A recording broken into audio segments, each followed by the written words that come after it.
Everybody's got a price, it's the $1 million man.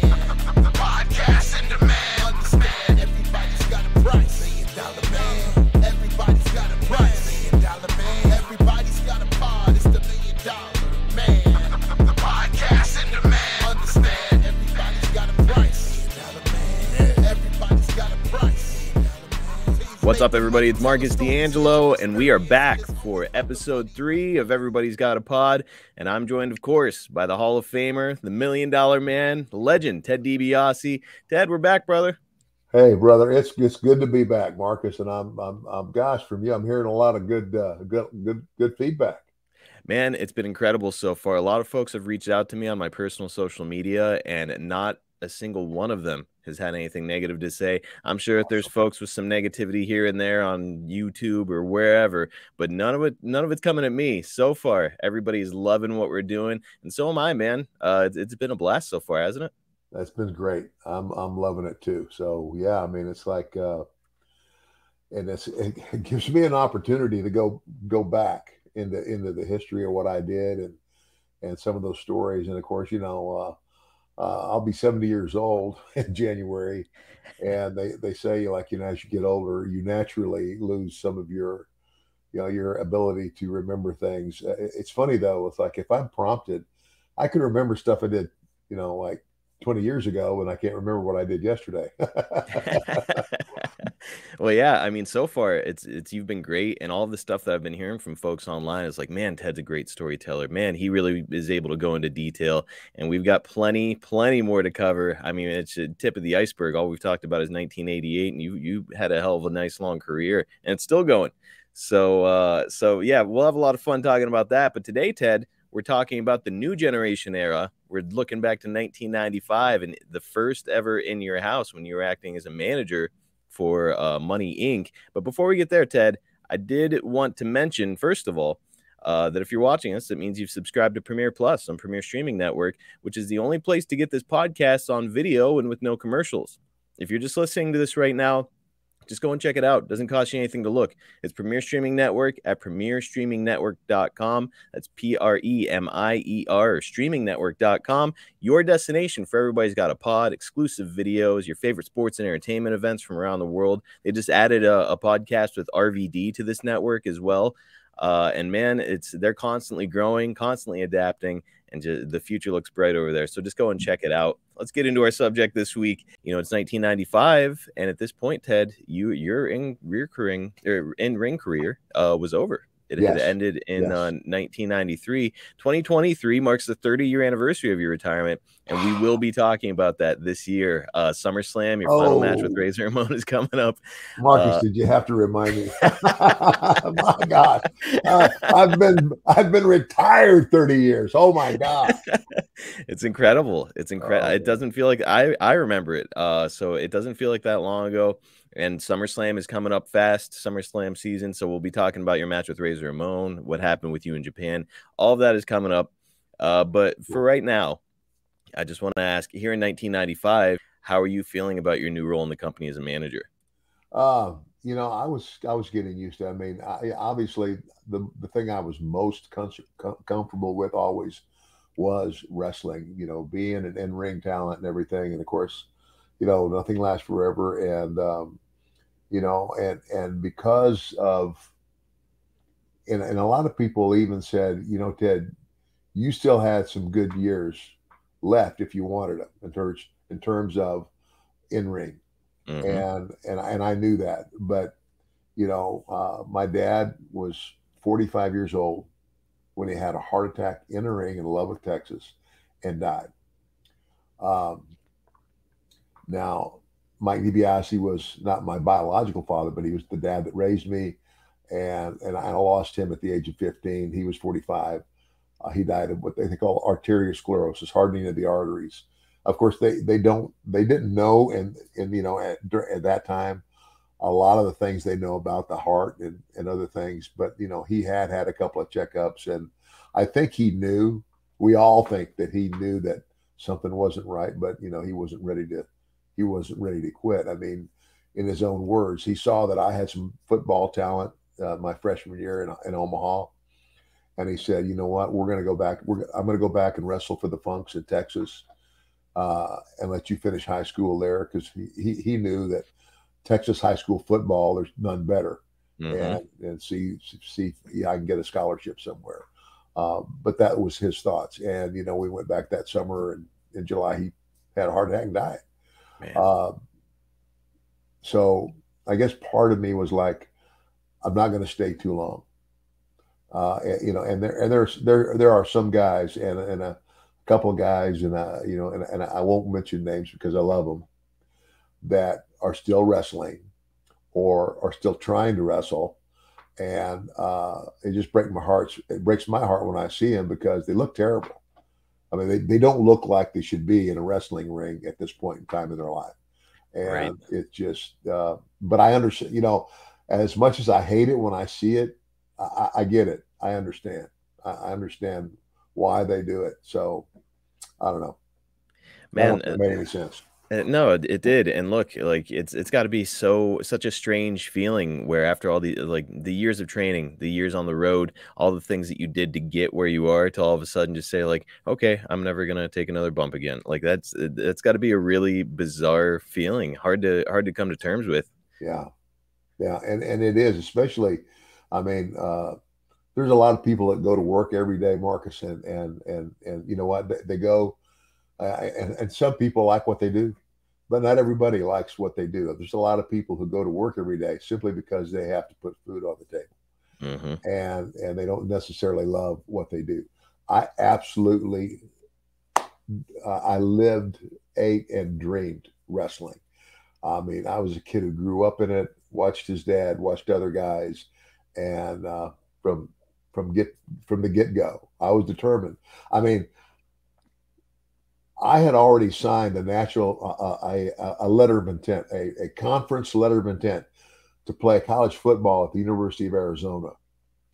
And wrestling came on one day. I had not seen any wrestling since my father's death. And this is the wrestling out of Amarillo, Texas. They're coming to Tucson to have a show. They were kind of experimenting is what they were trying to do to see if they could get enough, enough of a crowd interest to start coming to Arizona and branch out a little bit. So anyway, I go to Tucson. I haven't seen the Funks since my father's death, and I'm a senior in high school. I've signed a letter of intent to play at Arizona, which is in Tucson, and there are the Funks. And Terry says, "Hey Teddy, it's good to see you, man." He says, "I tell you what," he says, "if you want to," he says, "I can make arrangements for you to take a recruiting trip to West Texas State. And even if you know what you're going to do, just take the trip because the trip is free, but it gives you an opportunity to come back and visit with us and a lot of your old friends." And so I said, "Man, that sounds great." And I'm going to tell you what, though, it's all it took. I got back to Amarillo. I saw a lot of people that I'd known that I hadn't seen in a very long time. And, and so everybody just wondered, why did you choose West Texas State University over the University of Arizona? And what I never told anybody was it wasn't about football. It was about wrestling. I chose West Texas State because I knew West Texas State would put me closer, to the Funk family and back within arm's reach of the wrestling industry. And all my life, that's what I wanted to do. As a matter of fact, I was on a scholarship at West Texas State, full scholarship. But, in the summer, most of the guys went home. I didn't. I stayed there. And I think one summer I roofed houses. Oh, my gosh, horrible. But anyway, the summer between my sophomore and junior year, I refereed. The NCAA, there used to be a ruling where if you competed professionally in any sport, you lost your amateur status altogether. But then they changed it to where you could compete in one sport as an amateur and still maintain your status as you could compete as a professional in one sport and be paid. And only you would only use your status as an amateur in that sport. In other words, Ah, you could play football, you know, if you played, you know, obviously I wouldn't play professionally, but like professional wrestling, that would mean I couldn't wrestle as an amateur anymore because I got paid. But anyway, uh, that summer between my sophomore and junior year, I refereed. My summer job was I was a referee in the Amarillo territory every night, 7 days a week, and I, you know, I don't know how much you know about wrestling, Marcus, but I'm telling you, being the third man in the ring, you'll learn a lot because you're right there. You're watching what they're doing and you're hearing what they're saying to one another, and then I got a lot of encouragement too. And they said, "Gosh, you know," they said, "You know, everybody called me Teddy." They said, "Gosh, Teddy, man, you know, you picked this up quick." I said, "Well, this is my life. I grew up in this, but I was watching and I was learning." And so, uh, and here's the thing. The summer after my junior year, Dick Murdoch, uh, who's a guy that a lot of people know, and Dick Murdoch was a very good wrestler, very good wrestler. He was going, and he told me, he said, "Teddy, I'm going to work for Bill Watts. He's now a partner with a guy named Leroy McGurk, and the territory is all of Oklahoma and Arkansas, Louisiana, and Mississippi. And they call it Mid-South. And I'm going to go to work for him." He says, "You know what? If you want, I'll talk to Bill Watts. And if you want to get your feet wet this summer, you can." So, because now I could go compete in professional wrestling and get paid and still maintain my amateur status in football. oh man. And so that's what I did. I went, and it was really as good as it turned out. I mean, but the bad thing was when the summer came to an end, I had had so much. I was so ready. I said, "I'm not going back." I said, "Why do I, you know," and oh my gosh. I mean, I remember Terry Funk and his wife, Vicky, were, you know, kind of like second parents to me, you know, and Terry was tough. "Teddy, you got 1 year left. You know, go back and finish college. You got 1 year left." But his wife, Vicky was, well, she was really mad. And I said, "I'm not doing it." I said, "Look, I grew up in this business. This is why I came back to West Texas State, is that I wanted to be around wrestling." And I said, because everything has gone so well this summer and I'm getting so much encouragement from so many people, I know this is going to be my life. So, you know, one more year, you know, but, you know, now as a guy who's almost 70, I look back at that and go, "You idiot." I mean, I had 1 year left to go, you know, and I think about it now. What if I had gotten hurt? Oh And a man. lot of guys get hurt and they can't wrestle anymore. Or yeah, what if something like that had happened and you didn't, you know, you didn't finish. You know, you could have had that degree, and if you got hurt, you could have then gone and been a coach and a teacher. Uh, but by the grace of God, you know what? God takes care of fools, and I was a fool. Well, and you know, when you're at that age, I know at least for me, somebody could have even probably come to you and said, "Hey, Ted, what if you get hurt?" And at that age, it's the answer is like, "I'm not going to get hurt." Yeah, yeah. So it's That just was pretty no. much. But hey, look, everything ended well, and I mean, you know, it's the start of this love affair you have with wrestling. And now here we are. We're coming off the heels of WrestleMania 11, and the main event featured Bam Bam Bigelow, who's a guy we've talked about here before, but then a Yeah. guy who's not a wrestler, and that's Lawrence Taylor, a celebrity in the Right. main event of WrestleMania. Man, now that had happened with Mr. T, of course, at WrestleMania 1, but that was a tag team match. Here he was going one-on-one with Bam Bam. You're ringside. What did you think of the whole thing? Oh, you know what? I was worried. I really was. I was worried because, I mean, Bam Bam was, you know, he was one of my guys, and Bam Bam was good, you know, and he had, you know, he had been there, I think, before and left and came back, but uh, I just didn't know, with Lawrence Taylor. I mean, obviously, athletically, there's nothing Lawrence Taylor, couldn't do. Yeah. I mean, oh my gosh, one of the greatest, football players of all time. Yes. But this is not his normal territory. And so I was there, I guess to be a helping hand too, if he needed any help. And as it turned out, he didn't really need a lot of help. And I'll be honest, it turned out a lot better than I even thought it would. Yeah, I mean, watching it back, it's like, you expect to see people kind of stumbling around and, screwing Yeah, things up here and there. A lot of like quick cuts to the outside to, yeah, avoid stuff. But no, like I thought he did fine.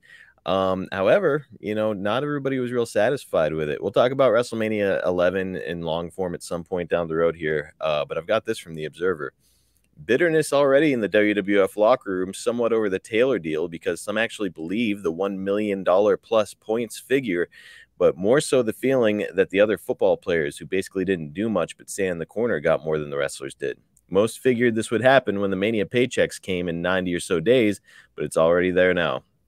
So LT's payoff would later be revealed to be closer to $100,000, which is nothing to sneeze at. That's a lot of money. yeah, Do you recall the resentment among the boys about the whole thing? yeah. I do, I do. But also, the other part of me is, here's a guy he's not just a professional football player. He's one of the top pro football players in the entire league. And most known athletes in the Yeah. world. Oh, yeah, absolutely. And so, uh, you know what? The $1 Million Man says everybody's got a price. And, Lawrence Taylor had his price, and, and you know what? And I think, I personally, I think he earned it. He earned it. Not, I mean, his notoriety wasn't all about wrestling, but we were taking somebody. We took him as a football player because everybody in the United States, and well, maybe in Canada. I mean, not everybody in the world knew who Lawrence Taylor was because the NFL doesn't go everywhere. It's just in the United States. But everybody in the United States knew who Lawrence Taylor was, and that brought more notoriety to the WWF, as far as I'm concerned. It's like when we started pulling in, and that was something I think was genius on Vince's part, is when he started pulling in these people, like from outside of wrestling that were well-known celebrities, and using them, it just helped build our presence, overall. Yeah, I'm sure it's hard to explain that to the guys who are, coming in every day and busting their butts and getting beat up, and then all of a sudden the superstar comes in and makes all the money. Like, but really on paper, if you can look at it objectively, it's like, man, you're getting a lot of eyeballs on the product, which is good for everybody long term. Yeah, absolutely. And I'm sure that's what Vince was thinking, and of course, that was the other thing. And another way I looked at it, regional wrestling, territory wrestling, it ended with Vince. When Vince made this move, and as the story goes, when he began this, he went around to all the promoters, all the head guys of those territories, every territory in the country. And he told them, this is what I'm about to do. And I'm here to see if you want to join me, if you want to be a part of what I'm about to do. And all those other promoters, there were a couple, but most of them said no because they want to do their own thing. Right. And I don't think that they believed that Vince McMahon was capable of basically taking over the wrestling world, and he did. And I think some of those guys, in hindsight, would say, "Man, I wish I had an opportunity to." Cast a different vote. Well, if they don't, their children and grandchildren probably wish it right about now with that Yeah. sale to Endeavor. Holy smokes. But yeah, I mean, to your point, he's trying stuff and he's trying to make it more mainstream. And at this time, he really needed to, because business is way down at this time. And I'm sure morale is way down, which is probably why guys are so frustrated. But Vince is trying some stuff, man. We've got this from the 4/17/95 Observer. Shawn Michaels, who is the wrestling star of the show, he's talking about WrestleMania, is doing an injury angle leading to a babyface turn stemming from the incident next night with Psycho Sid. The decision to turn Michaels was based on him getting cheered at most of the arenas in the weeks leading up to WrestleMania, and him getting almost as many, if not more, cheers than Diesel at the big show. From the traditional standpoint, because of his size, Michaels looked to be about 195 to 200 pounds at WrestleMania. Looks, charisma, and how well he sells, he looks to be tailor-made for the babyface role. The only problem with that is the WWF is so weak on the heel side to begin with, and this turn leaves them almost totally dependent on a rushed push of Sid to anchor the heel side. Sid, who is immediately put with Ted DiBiase's $1 Million Corporation, will headline the 5/14 pay-per-view show from Syracuse, New York, in a title match against Diesel. I kept calling it Money Inc. before. It was the $1 Million Corporation, so that's my bad. Right. A lot going on here, though, Ted. Shawn Michaels was in line for a huge push coming off WrestleMania 11, and that next year, of course, he'd become the flag bearer for the company, which is a huge departure from what Vince had been doing usually with the big guys as his champion. For right now, though, Vince is going with what worked best in the Golden Age, big guys on top. So you came from the Golden Age. I'm wondering, what were your thoughts on Shawn Michaels? Well, Shawn to this day is has become a very good friend, and I saw the talent in Shawn Michaels from the very get-go, and and the other thing about Vince was a guy who liked big guys. I mean, he liked the big muscled up guys, and he had a tendency of, who was his, outside Andre the Giant, Hulk Hogan was like his featured baby face, a great big guy. But, when you put the kind of talent that Shawn has, and the other thing is, the one thing that you can't teach any wrestler is charisma. Mm-hmm. You either have charisma or you don't. And the more charisma you have, a lot of charisma can make up for a few inches in height. I'll tell you what. And Shawn Michaels, as we all know, has a ton of charisma, and it showed. It came through all the time, and as it turned out, Vince's choice ended up being a very good one. Yeah, and I mean, good on him. The big guy thing was maybe not working quite as well as it had before, and he's seen these reactions for Shawn. It's like, man, you got to try something, because business was not good at this time. Yeah. And speaking of business not being good, a guy who gets a lot of the blame at this time is Shawn's buddy Kevin Nash, because he's on top as a WWF champion. And a lot of people call him the worst drawing champion in history, which I think is pretty unfair. I think it was just a downtime in the business. But what did you think of Kevin as the flag bearer for the company? Well, Kevin's a great guy, and obviously he had the size, he had the stature and everything, he's better on the mic. I watched him progress, and I guess I could see some people's disappointment, but again, Vince's vision.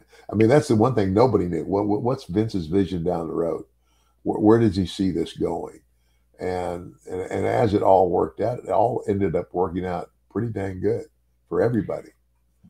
I mean, Kevin Nash, no matter how you slice it, he was a big success. He's a Hall of Famer. I mean, absolutely.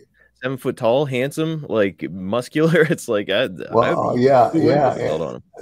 kidding. And and you can add,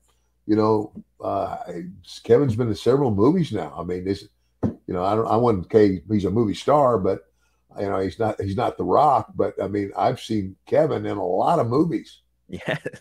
So he's done okay. He's obviously done something right. He did all right for himself. Yeah. So behind the scenes, I don't know. I don't know. I said, there would be some guys, because Kevin came along and Scott Hall came along. It was almost like a package deal, and Shawn became very close with them, and all these everybody's got all their little cliques going, and I tried to stay away from that. I'm not in the clique. I'm one of the boys. I'm going to be, I'm a heel. That's what I am. They're never going to turn me babyface because there's too many things they could do with the $1 Million Man as heel. So uh, I was happy where I was. Well, you brought up the click, and it's interesting because I've got this right here in my notes. Kevin and Sean, they were, of course, members. Razor at 123 Kid. Hunter Hearst Helmsley's getting ready to arrive to the company here, which is actually in our notes coming up. But, a lot of people said that it was bad for business, say that they were kind of pulling some really kind of cruel, stiff ribs on people at times, creating trouble. Did you have any experiences with that or witness any of it? I'm sitting here, I'm trying to think of something and I can't, so, if they pulled any bad ribs on people, number one, it was never on me. And obviously, uh, I can't remember any of those ribs, but if there were some, then, I mean, guys like do, I mean, ribs. I mean, there's all kinds of guys that do ribs. I mean, who was one of the biggest ribbers? Kurt Hennig? Oh God, Kurt Hennig was a big ribber, and oh gosh, I hear Owen all the time as well. Owen Hart. Oh yeah, that's what I was trying to think of. Owen was, he was the ultimate ribber. But the thing about Owen though, it's like nobody got pissed at Owen because all Owen's ribs were pretty dang good. It was funny, and it's kind of like. When you're on the road like we were all the time, to have a good laugh means a lot. No doubt about it. Absolutely. And look, it's you get a bunch of guys together too. It's like Yeah. eventually they're just going to start fucking with each other. It's pretty inevitable. Yeah. Well, we can move on. As I mentioned a little bit ago, you're getting paired with Psycho Sid, huge guy, unbelievable look. Rumor has it that maybe he wasn't exactly all in on the wrestling business or super passionate about it. What did you think of being paired with Sid here? Well, I got along okay with Sid. I didn't think he was the greatest talent in the world. I thought he was very good on the mic. Mm-hmm. But his ring skills lacked a little. So I mean, I was okay with it. Sid's not really he's just a different kind of guy. And once you realize that, but I mean, I had some fun times with him, and he opened up and but I tell you what his other passion was baseball. Softball. Yeah, that's what I meant. Yeah. Softball. Yeah. I mean, he talked about that all the time. So it's funny. I was going to bring up softball here just because that's kind of like the pervading thing online with Sid is like, he loves softball way more than he loved wrestling. That might be true, but man, he had a lot of success. He was champion a couple times, I think. Yeah, he was. Well, according to the Observer, there are a few other newcomers on their way into the WWF. I've got it here. John Paul Levesque will be starting as soon as his no-compete clause expires, which should be mid-May. He was at WrestleMania Fan Festival, as were Chris Candido and Tammy Fitch. Levesque, of course, is Triple H, who would be coming into the company with the Connecticut Blue Blood gimmick. Do you have any recollection of the first time you would have crossed paths with him? Yeah, when he first came in, yeah, and nobody really knew him. I remember him. I can't remember what show it was. It was whether it was just a house show or a regular show or a TV. But I still remember the first time I met him, and I got along with Paul from the beginning. I liked his gimmick. I mean, again, it's kind of like, the arrogant, the arrogant thing. I mean, it was similar in some ways to mine. It was. Yeah. I mean, I was an arrogant, aloof SOB, if you will. Yeah, like the guy who's rich and thinks that he's above everybody, and like he's got that really big nose, and he would like turn it up in the air, and it was great. Yeah. Well, I mean, right out of the gate, are you like, okay, this guy's kind of got what it takes, or was he still a little bit too early to tell at that point?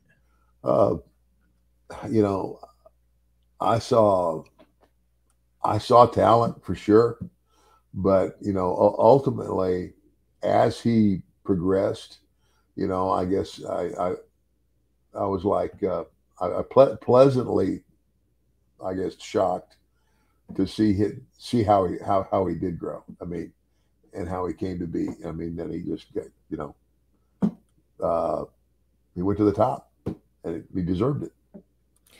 Pretty incredible watching his rise Yeah. over the years, and then Yeah. I mean, now look at him now. He's risen through the ranks on a corporate level now, which is pretty Yeah. incredible. Well, yeah. I mean, how do you do any better than marrying the boss's daughter? He did all right. Much Yeah. like Kevin Nash, he came out okay. Yeah. Yeah. Well, I mentioned Tammy Fitch. She's going to be sunny here in the WWF, and in a year, she'll become the most downloaded woman on the internet or some such distinction. I don't really foresee us discussing her much on the show ever in the future, but rumor has it she caused some issues behind the scenes here and there. Did you ever witness anything or have any talks with her, or nothing? Nothing. For me, it was, nothing. I stayed away from, all of that. I just, Smart man. Yeah, just not my thing. You were experienced at this time. You knew to stay the hell out of that situation. Yep. Well, another arrival at this time is your old buddy Michael Hayes, but he's not a Freebird anymore, Ted. He debuts here as an announcer with a haircut and a shave, and what Meltzer said was better clothes under the name Doc Hendricks. It wasn't all that long before this that you and Michael were going to war in Mid-South. Yeah. And what was it like kind of seeing him in this capacity? I mean, he was like a radio DJ voice, like a totally different guy. Well, I loved it because I mean, Michael Hayes, when he and Terry Gordy and what was the third guy? Buddy Roberts. Buddy Roberts. When the three of them were doing their thing, Michael was the mouthpiece, and he should have been. I mean, now, the other guys, they got their opportunity to talk, but Michael was the mouthpiece, and he had the wherewithal and the mental savvy. I mean, he was the guy that led that team and led them well. Very well. And I mean, everything Michael's done, in my opinion, has been very good. Very good. I mean, it's like, I can't remember. I recently ran into him. We're getting on the same airplane somewhere, I think in Atlanta, and I had just had a brief moment to speak with him. And I said, "You still going at it?" And he said, "Still there." And I said, "Well, and I just kind of gave him this. God bless you." I said, because man, to stay in the heat there, I mean, it's hard. I mean, I Michael loves it, and of course, it's like wrestling was hard, but I loved it too. But that aspect of the business I didn't love, and I wasn't comfortable there. But Michael is, and he's gifted that way. In terms of his creativity and what everything. I got the greatest respect in the world for the guy, but all these years later, I mean, my gosh, he's still there, still doing it. And I'm like going, man, and Vince, he's the boss man. And, he's not always the easiest guy to get along with either. Oh, that rumor has it that's the case. And man, good on Michael. Yeah. He's been doing it for a very long time now. And look, even this Doc Hendricks character, it's like, okay, it's not the Freebird. It's not Michael that we were all used to, but like he kind of made it work, and it was fine. He did a good job with it. Well, you're with your new client Sid, and there's a parting of ways between yourself and Bam Bam Bigelow, who turned babyface after a loss to Diesel when you berated him in the ring. Bam Bam was not long for the WWF after this. He requested his release later that year, and rumor has it was actually because he was really frustrated with the position, or with his position and the backstage influence of the Clique. We talked about Bam Bam's first run on episode 1. Do you feel that the WWF missed some opportunities with the talented big man here in 95, or was it about done? I can't really say. I kind of felt like, Bam Bam wasn't a bad guy, but, he had a little bit of an attitude of his own, and I don't know that his, that if, I think he felt like he was like being like mistreated or not treated as well as he should be treated, and I didn't agree with that. You know, I mean, I didn't put him in the category with the guys that he was talking about. Right. Right. Well, it's, you know, he had that great look and a great athlete, but it's, man, I Yeah, don't think that they had any vision for him. You know, when he turned babyface here, he came out and he was like shooting fireballs and stuff, and it's like, okay, that's a cool visual, but like, I don't know if that's your champion. yeah, It's yeah. just kind of strange. Well, Ted, before we move on to In Your House in the main event, I did want to get your take on this new concept from the WWF. It's In Your House. It's going to mark the first of what would be a series of bi-monthly pay-per-views to go along with the big four pay-per-views that were kind of the tentpole events for the company. The WWF is struggling here a bit, and it seems like a way that they can essentially take what would have been house shows and get a pay-per-view and a video cassette profit on them.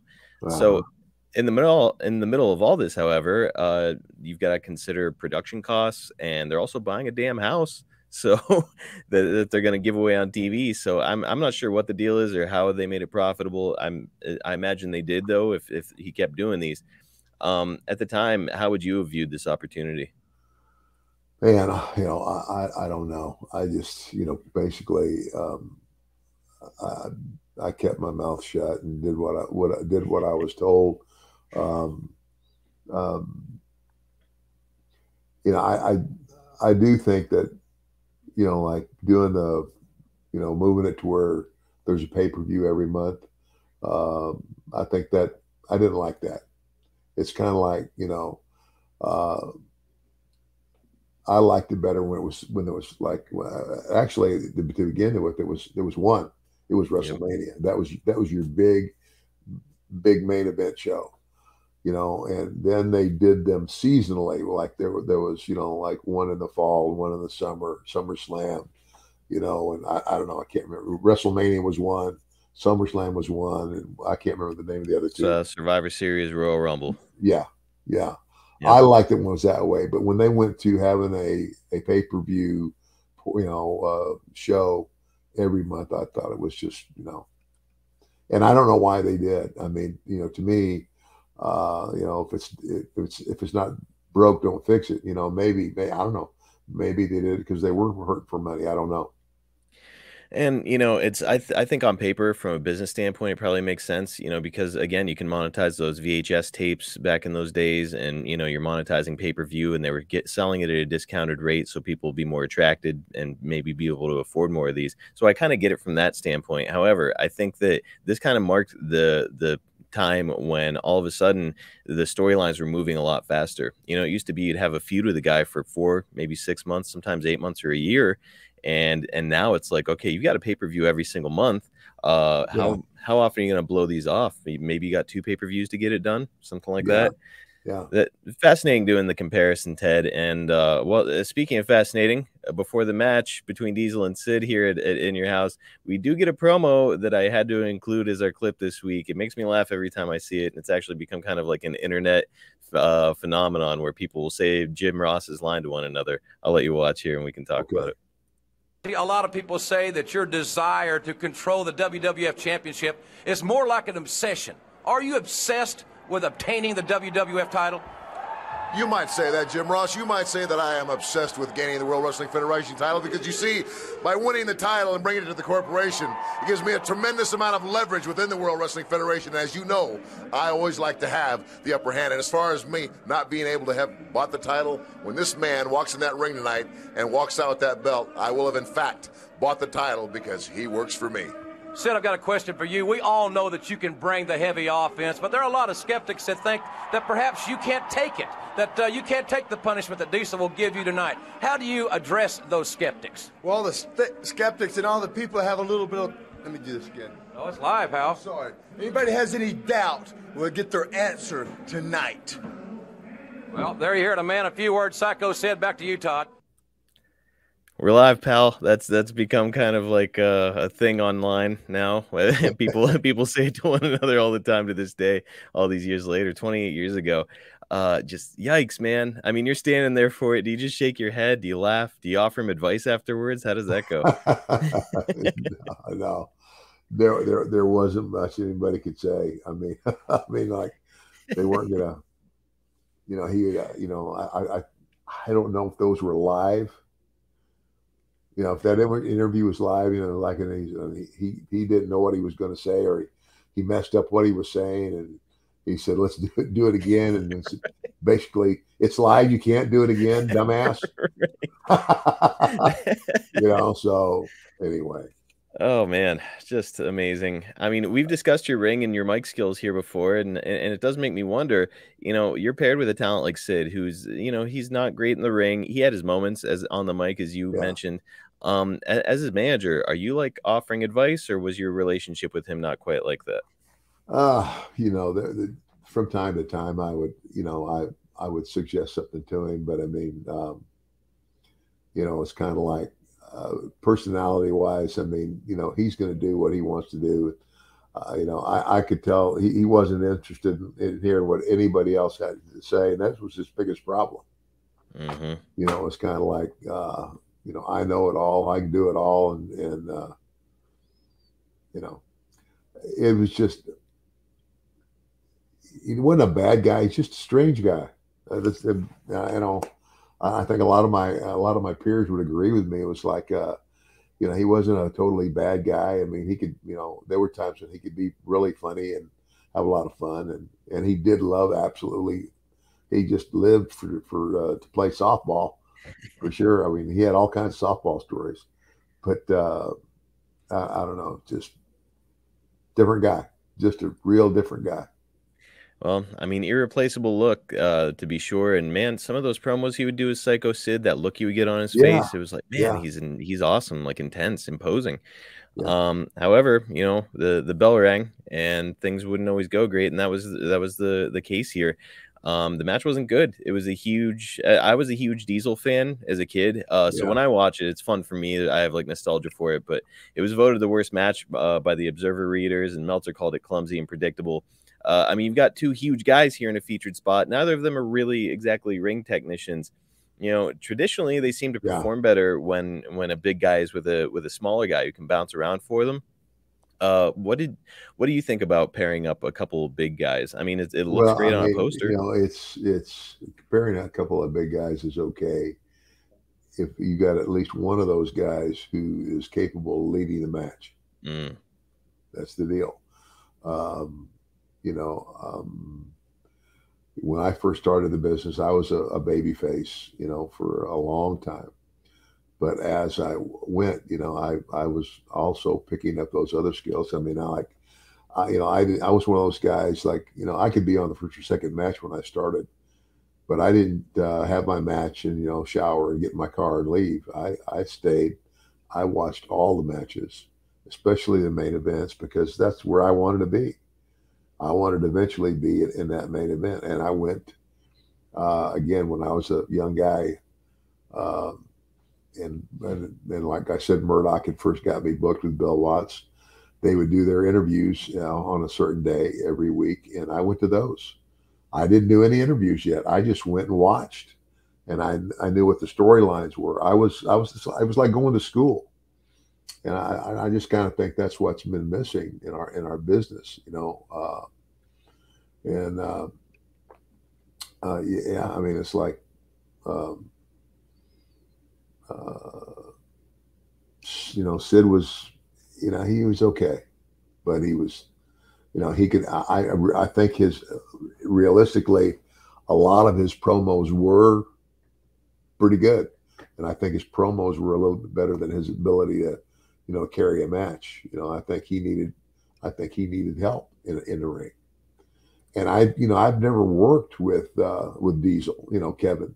I've never, by that time I was a manager, and I wasn't ever in the ring with him. Not that I can remember anyway. Now somebody's going to come along and go, "Oh yeah, you wrestled him," but I don't think I did.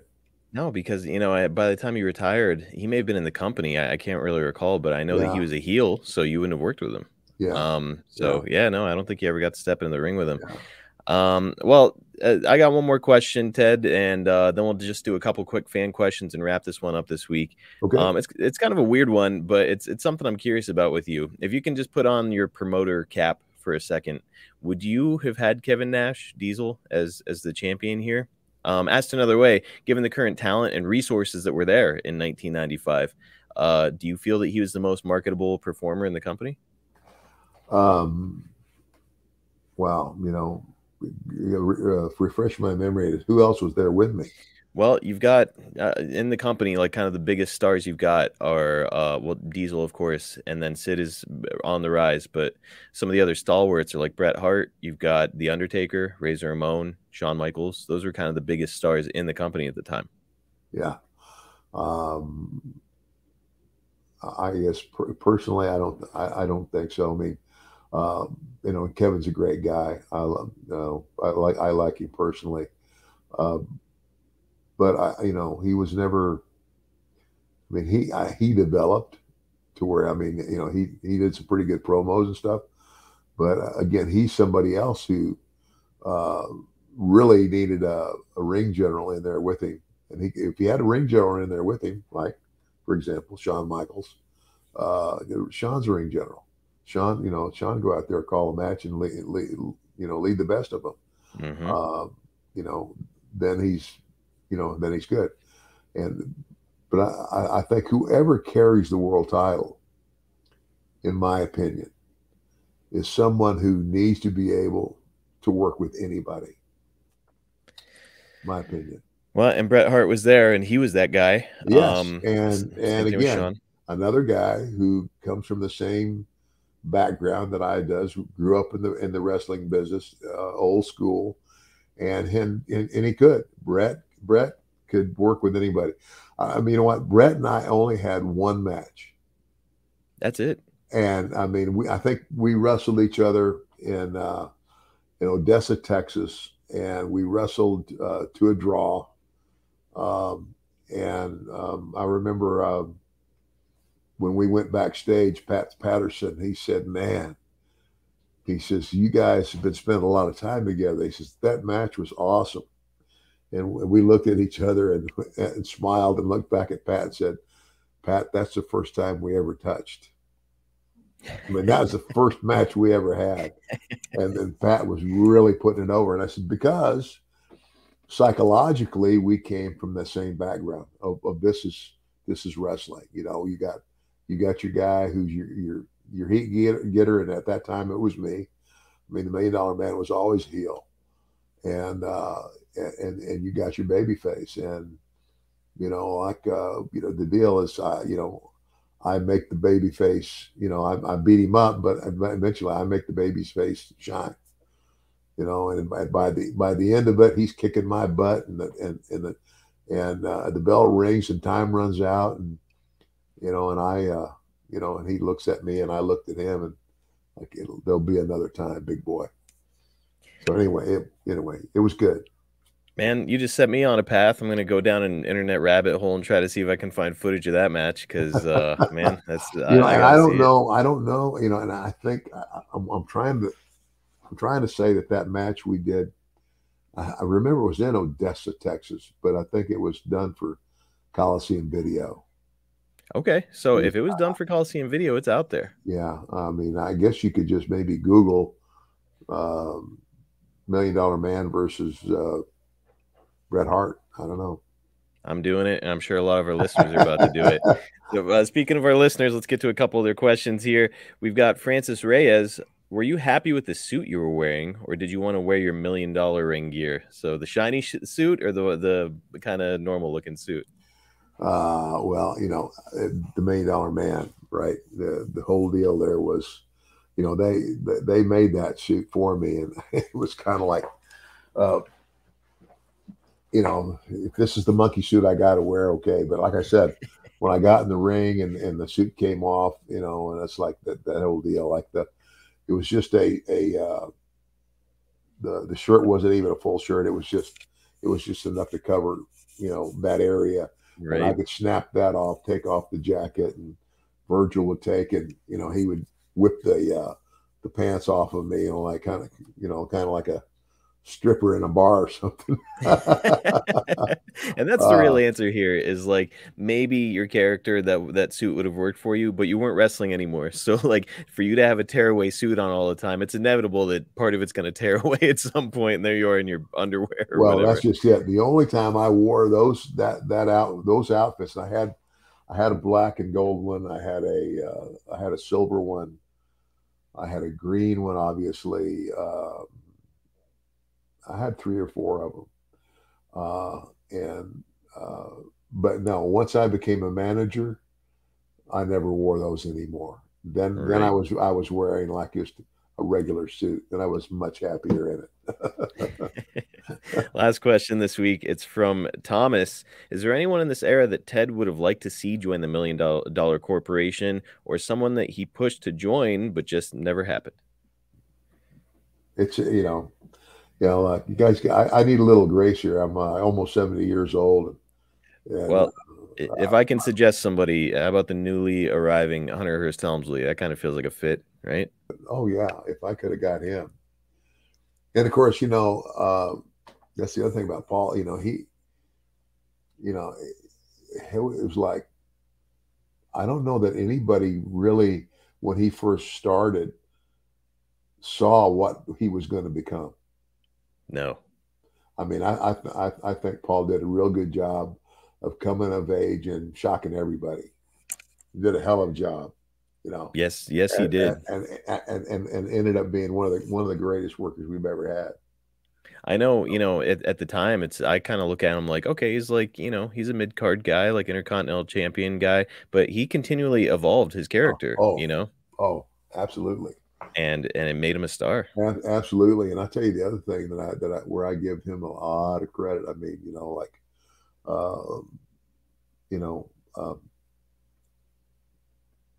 I would have hated to go to Vince McMahon and say, Vince, I'm marrying your daughter.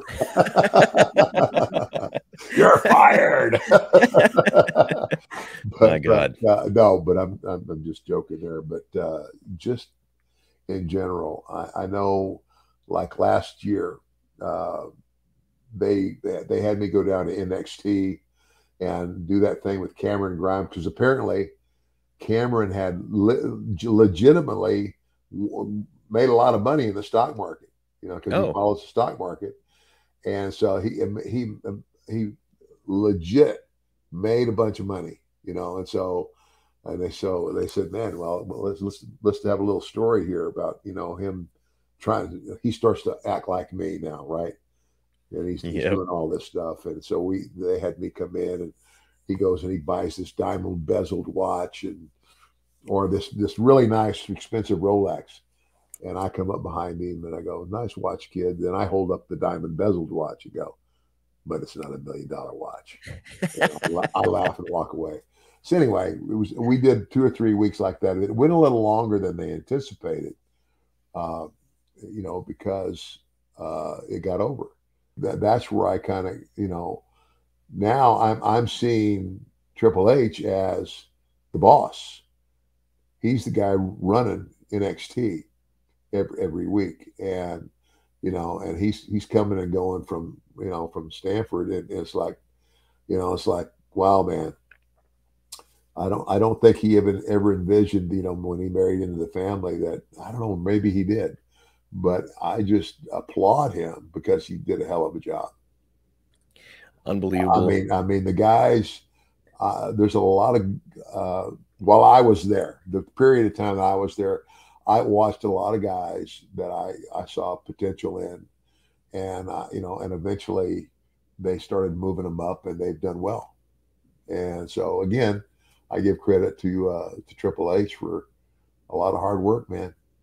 Above and beyond expectations, I would say. And really, like, after the whole curtain call incident, which I hope you and I are going to talk about here someday soon, after the whole curtain call incident, he got all the heat because Shawn was champion and the other two were leaving. So all the heat went to Triple H. And that actually was the birth of kind of Stone Cold Steve Austin at King of the Ring, because apparently Hunter was supposed to get it. So despite all that, he still rises all the way through the ranks, becomes a great wrestler, a great champion, and now, like, one of the biggest figures in the office setting for the WWE.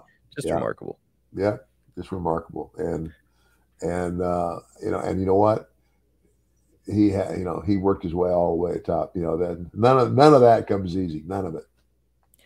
None of it does come easy. It is remarkable. And I think what we're doing here on the podcast is remarkable, Ted. That's going to do it for this week. I appreciate it, Marcus. Thank you so much. And, oh man, it's been a blast. You're helping me go down memory lane, and it's kind of like I don't know if I told the fans all this, but I'm dealing with this. This is legit.